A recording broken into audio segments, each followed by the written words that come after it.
Hello everybody and welcome to Storm Reads, and today I am going to be doing another recent reads video. But before I get to that, I would like to just take a moment and let you know that if you hear any kind of popping noises or anything like that, my neighbors are out shooting. They're doing their practicing with their guns, and yeah, country living, you can hear them shooting and everything, so you may hear like a boom every now and then. I don't know, hopefully they're done, but yeah, you never know. And it's also kind of windy, so I don't know if the wind will pick up and you can hear it, but there could be some noises in the background. Hopefully you can't hear my ceiling fan too much because it makes noise as well. Yeah, we just got a lot of background stuff going on.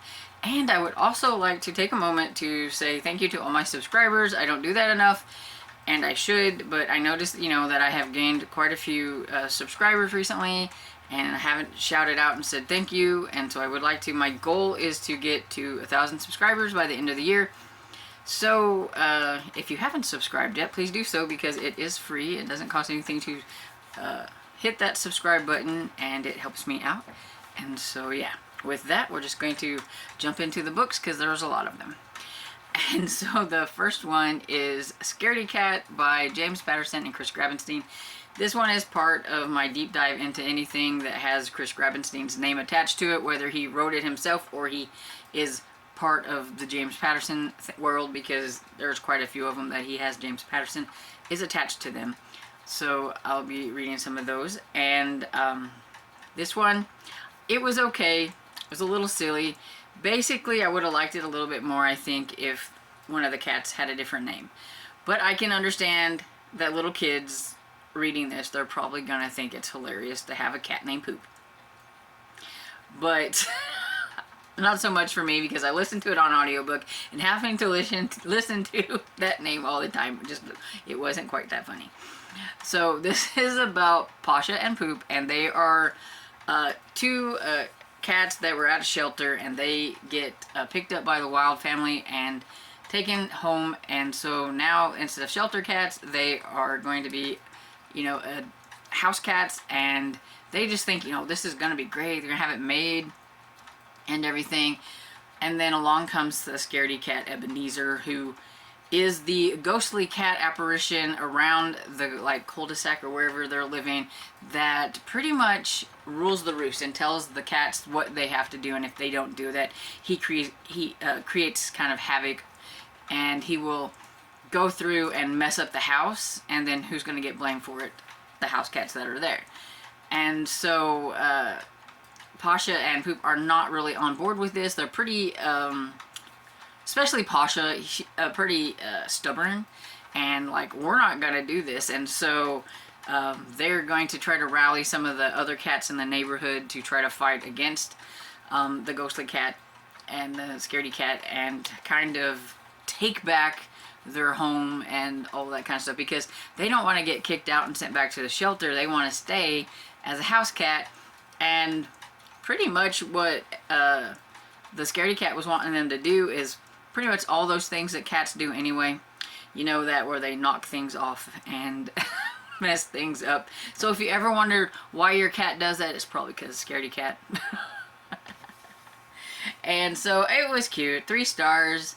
I don't think there's any others, so I don't think this is a series. This was from 2021, so it could be. They just haven't got one written yet. But if it did end up being like a series, I could see reading the next one. But it's okay as a standalone as well. I'm fine with that. Oh, and I listened to this one, and I forgot to say, because I want to remember to say who narrates what, and this one was narrated by Mark Thompson, and he did a really good job. Then I read Just Plain Murder by Laura Bradford. It's the 6th book in the Amish Mystery Series. I read it for Amish in April. I have to read some of my Amish books before the actual dates of Amish in April, where I wouldn't get them all read. And since this one actually came in from the library, and I had it, I wanted to get it read before I had to send it back. And I'm hoping to get to the last book in this series this month as well. And so fingers crossed I can do that. But I really love this series, so I'm kind of sad that, there's only one more left in the series, and then I'll be finished with the series. This one is about Claire, who owns, it's Heavenly something. I cannot remember the store's name, but it's where she sells Amish wares and things like that. Some of her friends that are Amish bring their stuff there, and she sells that. And she's also kind of made a few good friends because she lives with her aunt who runs a B&B, and she helps her out as well. And she's also dating the detective there, Jacob. Jacob is ex-Amish. His story is a little sad because, and Claire has a hard time with it because his family has excommunicated him like the Amish have, because he left after he was baptized. So from what I gather, if you're on your Rumspringa and you decide you want to be English and you leave the faith after that and you don't get baptized, then you can talk to your family and it's okay. But if you decide to, after your Rumspringa, decide to get baptized into the faith and then you leave, that's when you get excommunicated and are no longer allowed to talk to your family. He always had kind of a love for policemen and everything. Even when he was little, he used to wave at the detectives in town and things like that, the police. And one of those policemen is named Russ, and he is retired, and he's decided to come back and talk to see some of his family, and he wanted to see Jacob because he hasn't seen Jacob in a really long time. And so this one is really sad because something happens to Russ in this one. I mean, you knew it was going to happen. I mean, you knew it. And so that was kind of sad because it's not like somebody that is mean or anything like that. It was a really nice guy. And Jacob's having a hard time with it because, you know, that was his mentor, almost kind of like a dad figure to him since his father won't talk to him and things like that. And so, yeah, it was a really hard one. And Claire, you know, is trying to help him, you know, just mentally kind of being there for him and all that stuff, but actually also helping him try to figure it out. And she has kind of, you know, throughout the series kind of reached a way for him to have a little bit of time with some of his family. Maybe he's in the shop with her whenever his sister comes to drop off her things, and she's like really shy and tries not to say hi to him, but she might smile and wave and things like that. His niece Esther is married to one of the Amish guys that he is kind of friends with, and he's made sure that, you know, that they kind of have a little bit of time to where she can kind of say hi without getting into too much trouble and things like that. But yeah, so she's kind of like, Claire's kind of like the bridge of the gap between the Amish and Jacob. So especially sometimes when they don't want to talk to him, she can kind of talk to the Amish and things like that. And yeah, I really, really like this one. I give it 5 stars. It was a really good story, and it was a really good mystery. I had a hard time figuring out who was going to be the killer in this one as well. And so that always makes it really nice. And so yeah, I liked it. I gave it 5 stars. The next one I have is Karma Moon Ghost Hunter. And this one is about Karma Moon, who I think her friend Mags is her true blue friend. And her father is trying to get a Netflix deal with this. He has a paranormal thing. I can't remember what it's called. It's a show, and they're sending them to the Stanley Hotel, and they're gonna try to catch a ghost there. So Karma Moon and her friend are kind of like his research assistants, so they go and try to help him figure out things by researching about what the hotel is about and the ghosts and things that they're supposed to be there. And while they're there, they kind of have a few things happen. They use a Ouija board, which I don't like it when that's used in middle grade books, but they do. And then some weird things happen, and then they meet this guy Nix, this other kid, and he's telling them all the things. Well, did you do this afterwards, or I can't believe you did that. I told you not to do that. And so he's trying to help them get rid of the bad juju type stuff with things in the house, because he's an illusionist, and so he knows all about that kind of stuff, you know. And it was really cute. I liked it. I felt bad for Karma Moon, because her mother is kind of moved off from them, like divorced, moved away, got another guy, and doesn't really seem to care much about what's happening with Karma. Whenever she sends her a text or a picture, it's like, look at me in my new bikini on the beach. It's not like, how you doing, Karma? I hope you're doing good. No, it's so she you know, was kind of bummed a lot in this one, and her friend is always there to help her out. She is a big fan of the woo-woo, so she believes in a lot of this scaredy stuff that happens, and she has like a crystal ball, like she calls it something, I can't remember. I can't remember, crystal something she called it, and it's like one of those, I think probably like figure eights that used to shake the 8-ball. I think that's what it is, the 8-ball, and it would tell you your thing. But yeah, it was cute. It's I think it's just a standalone. I haven't seen anything where there might be another one. So again, I like it whenever I can find like a middle grade book that's kind of like a standalone, and I don't have to worry about adding another series to my already long list of series. And I give this one 4 stars. Oh, and again, I listened to this one, and so the narrator was Justice Bolding, and I've never listened to this narrator before, but she did a pretty good job.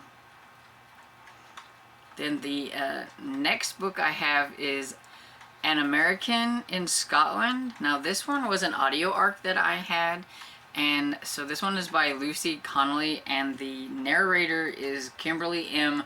Wetherell.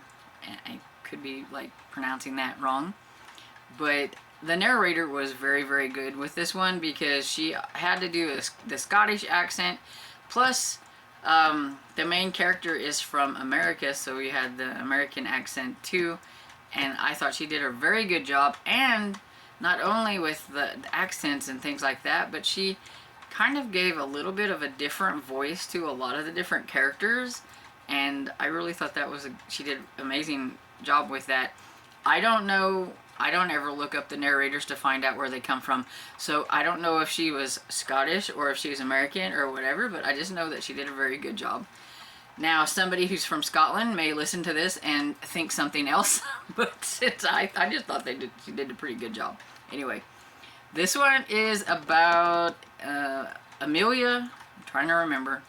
Amelia, who kind of had a hectic time in America with her job. She like worked in the ER and things like that, and her husband dies in kind of a bad way, and some people don't want to acknowledge how things happened, and so she has a hard time trying to deal with that. And so she found out, like through like an ancestry thing, I believe, that since her last name is McRoy, she has some Scottish ancestors in and around this like certain area, and so she looks it up and she finds that they're needing a local doctor there, so she gets hired on for the job as the village doctor. She doesn't really read the fine print of everything, and so when she gets there, she finds out that she is going to be doing more than just being the doctor there. It takes in a lot of things. And there's a laird who owns like most of like the village, I'm guessing, or whatever it is, but he's in charge of the hospital, or it's not a hospital, it's a clinic. That's it. That is the word I need. It's a clinic. And so he makes sure that she has everything that she needs. The local villagers are giving her things that she needs, and she's like, I can pay my own way. And they're like, no, you're the doctor. I mean, it's a totally different way of living than what she's used to, because they want to make sure she stays there and that she's well cared for, so that she won't want to leave, because they need the local doctor. And like he's bought her a car, and she's like, I can buy my own car if I need one. I don't even know how to drive. I don't drive, because she lived in the big city. And he's like, well, we're gonna teach you how or whatever, because you need a car, because you've got to do, like, you know, if somebody needs a house call or whatever. And she's like, well, let me guess, that was in the deal. She didn't read all of the, like, stuff about what she had to do as being the doctor. One other thing is she ends up finding a dead body, and she finds out that she is also the coroner. And that is why there is a big freezer in her house, because her home is connected to the clinic. And she was like, why is there like this huge walk-in, like, you know, freezer? And that's where you put the dead bodies. So it is kind of comical and everything. Like, she's trying to get used to this different way of living in this small town compared to like a big town America, small town Scotland, and dealing with a murder victim and trying to figure out who done it. And some people are not wanting her to figure it out because they keep leaving her nasty little notes, and she gets into a bit of trouble. She gets in trouble by the laird, who I think his name was Ewan or something like that. And he keeps telling her he's trying to keep her safe, but she doesn't like the fact that he's always around, and he just seems to pop into her house anytime he wants. And she keeps telling him, no, you can't do that, but he's just used to it or whatever, because I think the doctor before was like a guy, and it was no big deal, and like he owns the place, so he doesn't really think about it. And so yeah, it was really fun. I really enjoyed it. I would give this one 5 stars. I really liked it. I think I said 4.5 initially, but yeah, I think I'll give it, the more I talk about it, the more I really know that I really liked it. And so yeah, I would give this one 5 stars. I would actually say this one was definitely, even though it was different, I would still consider it a cozy mystery. And so if you like a Scottish setting, you should definitely try this one. And then the next one I have is just a little picture book called Library Mouse, and I will put some pictures of the illustrations, because I thought the illustrations were really cool, and I should have looked up who the illustrator is, but I didn't, so I will put it down here so you can know. But there is a readathon going on called Picture This, and it's about reading picture books, and I do not remember who the hosts are, so I will link them down below so you can go and check it out. But it's like all month long they want you to read like picture books, and I thought, well, I can put in a couple of picture books. I read middle grade anyway, and picture books are just a shorter version of that to me, so I can do it. So this one is Library Mouse, and it is by Daniel Kirk, and it's about this little mouse, and I'm not even sure if the little mouse had a name, but it's about a little mouse who lives in the library, and he reads all kinds of stuff that's in the library. He loves being in the library, and he's decided that he's going to write his own book, and so he just takes some of the materials and things that he finds, the little bitty pencils and stuff like that, and writes him a book, and he puts it on the library shelf. And some people come in and they're like, oh, look at this little book, and they start reading it and they think it's cute, and they're like, oh, I wonder who wrote this book. And then the next night he writes a mystery, and then he might write an adventure and things like this. He's writing different things, and the kids and everything's they're really liking it, and the librarian's like, well, who is this mystery writer and everything. And so I liked how it ended. I thought it was cute, and it is a series, and so I think there's like maybe 3 or 4 more in the series, so I may try to get to some more of those this month for the Picture This readathon. But yeah, if you have little kids, it's a great one. Then the next book I have is Treacherous in the Night by Anna Lee Hubbard. It's the second book in the the Verity Kent series, and it's a historical mystery, and it's set after World War I, and sometimes I think it's a little too close to that era, because I'm not really big on the wartime books, but I do like historical mysteries, so I thought I would give it a go. I like the first one a little bit more than this one, and I think it's because this one deals more with has more of an espionage feel than a mystery feel. And so there's things in this one that I feel like I can't talk much about it because it would spoil some things that happened in the first book. So I'm not going to say a whole lot about this one. I gave it 4 stars, but I think it would be on the lower end of 4 stars. Because, I mean, I liked it enough that I thought it deserved more than like 3 or 3.5 stars. But I liked the first one more, and I gave the first one 4 stars. So I'm like, so the first one's on like more of a higher end 4 stars, and this one's on a lower end 4 stars. So like 4.25 stars, where the other one might be like more like a 4.5 stars or something maybe, and I should bump it up or something. Okay, so this one is about Scaredy Cat, and she, it's 1919, so it's not too far after the war, but she used to work as like a Secret Service type agent during the war because of certain circumstances, which I can't say. And then now she's not anymore, but and she's kind of itchy. You kind of got that, you know, I mean, she got used to doing that kind of thing. And now she's trying to get back into a certain lifestyle, and which I can't say why because I would spoil things. And so she has somebody ask her to go to a seance. She doesn't believe in that kind of thing, but she goes anyway.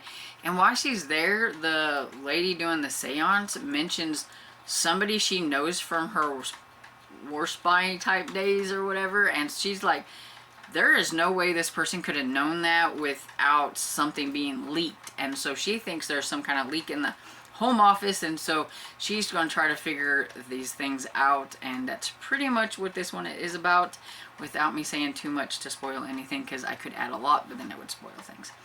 But yeah, so like I said, I gave it 4 stars.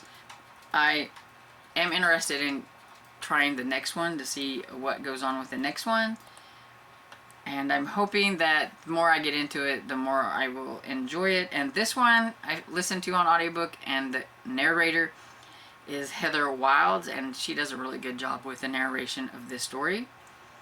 And then I have iFunny by James Patterson and Chris Gravenstein. It's another one of the ones I'm trying to do like my deep dive into Chris Gravenstein, so I thought I would grab this one. And this was cute. It's narrated by Frankie Sriracha, if I'm even pronouncing that right. It was like 3 hours on audiobook. It has a lot of cute illustrations and things like that. And so it was fun to listen to and kind of, you know, go through it and stuff. So, but it's about a boy, and what is his name? oh, Jamie. Yeah, I just read this too. It's about Jamie, who is in a wheelchair, and he doesn't kind of let that stop him, and he wants to make people laugh, kind of get their mind off the fact that he's in a wheelchair. There was a bad accident with his parents and everything, where he ends up being the only survivor, and he is put in a wheelchair because of that. And so yeah, making people laugh is what he does. He studies all the greats, you know, from like David Letterman.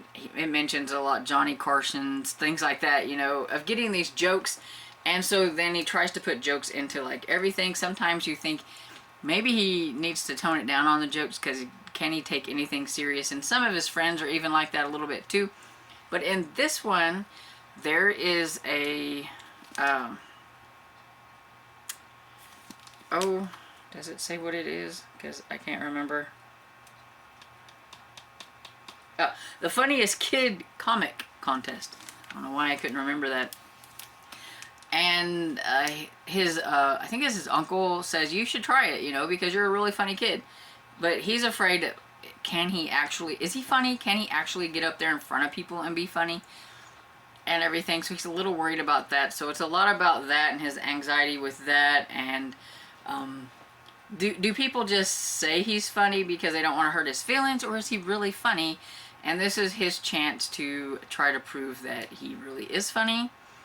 And it's, you know, just pretty much about him, you know, coming to terms with, is he funny or is he not funny? Who's his friends? Who, you know, will they like him if he uses them as part of his jokes? Things like that. So yeah, it's just a funny book. And I would give that one 3 stars. You know, to me there wasn't a whole lot to it except for him telling jokes and being funny and things, but I think it would make middle graders chuckle. Some of his jokes were really lame, but overall it's funny. It's a series, and I think the next one is called Even Funnier, which I actually have on my shelf over here. So when I get to that one, I'll be actually reading a book from my own shelf. So that's really good.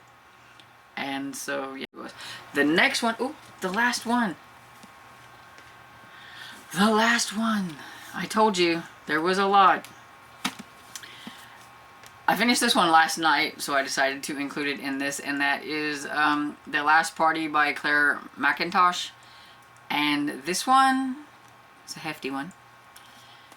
It's narrated by, if I can pronounce it, Chloe Onghard. I cannot pronounce the middle name, Davies. It was 13 hours on audiobook, and I have mixed feelings about this one. I liked it, but there are things I didn't like, so I would give this maybe a 3.5 star, somewhere around there, 3.5 stars. It was okay, it was decent. I think some people will like it more than I did. It's kind of a combination of like mystery thriller. It's part of a series. This is the DC Morgan series. There were some times when I'm reading this and I'm like, how on earth is this DC going to stay a cop? Because she's a bit morally gray in a few areas. And like, especially like right at the beginning, some things that she did in the investigation, I was like, damn, that's not right. No, that's not right. Now I understand why, because you find out farther on, but still, I just don't know how I feel about that, and that's a me thing. And she also did a few other things, and she was trying to keep things secret, and let me tell you, nobody liked the victim. This victim who dies on this place called the Shore, it was a community that was built and kind of like a high-end type, so they're all like ritzy, except for like this one lady and her son who is on like a payment plan, which kind of, you know, is not, other people were not fans of that because she's not ritzy enough or whatever, so it's kind of a posh type place. It's also in this like island place that's kind of in between England and Wales. And so a DC Leo somebody, I don't remember, is from the English side, while DC Morgan is from the Welsh side. And they kind of have to work together because the victim is from the Welsh side, but the body is found on more of the English side. So it's like one of those things. Basically, she could have just let this guy from the English side take care of it, because he was born and from the one side, she really didn't need to, but there were reasons why she didn't want to let it go. And you find that out, you know, eventually and everything. But it had a lot of POVs, and I'm not a huge fan of that when there's like a lot. But you had the point of view of Fiona, I think that's her name, the DC Morgan. You had the other DC Leo. You had his point of view. Then you had the point of view from all the people that were at the party, that was at the shore, and everything, where all this stuff takes place and everything. So yeah, it was a lot of people to keep track of and everything, but I did like the twist at the end. I will say that. I was kind of wondering where it was going to go, and I was curious about who done it and stuff. So I mean, it kept me interested enough to want to know what was happening, but at the same time, I was a little bored sometimes. But overall, I thought it was a decent read. I will check out another one of the DC Morgan, just because I'm kind of curious how she's going to be in that one, and see if I like her more. But yeah, I just thought she was a little morally gray in this one. But it's because of things I can't say. And so, I don't know. It's like I said, I just don't know exactly how I feel about that. But at the same time, I kind of understand it at the same time. So, yeah, it's just kind of iffy. So 3 stars.